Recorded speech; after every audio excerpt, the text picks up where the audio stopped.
Mr. Shusterman is an attorney in Los Angeles, California. Welcome to the committee and welcome to testify. Thank you for inviting me, Senator Brownback. To summarize my testimony, right now we have 3 different immigration programs, none of which work satisfactorily. We have the H-1B program, which covers almost every other healthcare profession, from physician to med tech to therapist, but because nurses don't generally require a 4-year degree in order to work at a hospital in the United States, they are not allowed to get H-1B visas.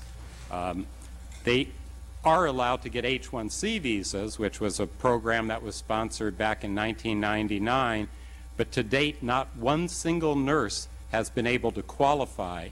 The reason for that is this. Congress passed the law and it was signed by the President in November '99.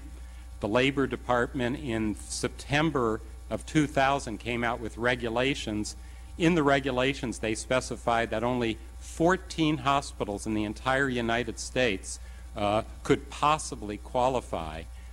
Some of those hospitals, I might point out, the Labor Department now admits it made a mistake and is in the process of trying to deny their qualifications.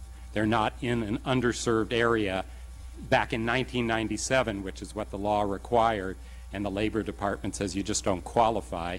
The Immigration Service, 19 months later, has not even come out with regulations. So even the 4 hospitals which the Labor Department has now certified, no matter how many nurses they petition, cannot get a visa to come to the United States.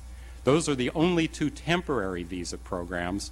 The permanent visa program, as the witness to the right of me just pointed out, can take up to 5 years. I was going to be conservative and say 18 to 24 months. We represent hospitals all over the country, and that's the usual waiting time. That's a very long time to wait, and the administrative hoops that the hospitals have to jump through are just incredible.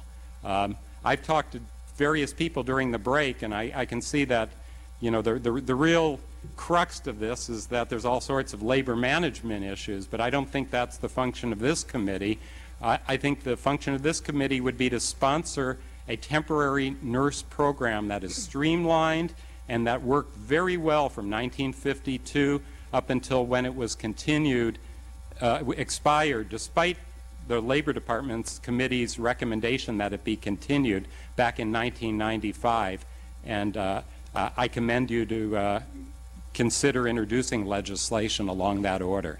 Thank you, and I'd be happy to answer any questions. That's very good and a specific recommendation to be able to look at something we've done in the past. Mr. Schuster, and hopefully we'll have a little bit of time for some questions. I can ask you further about that. Thank you. Thank you for traveling great distances.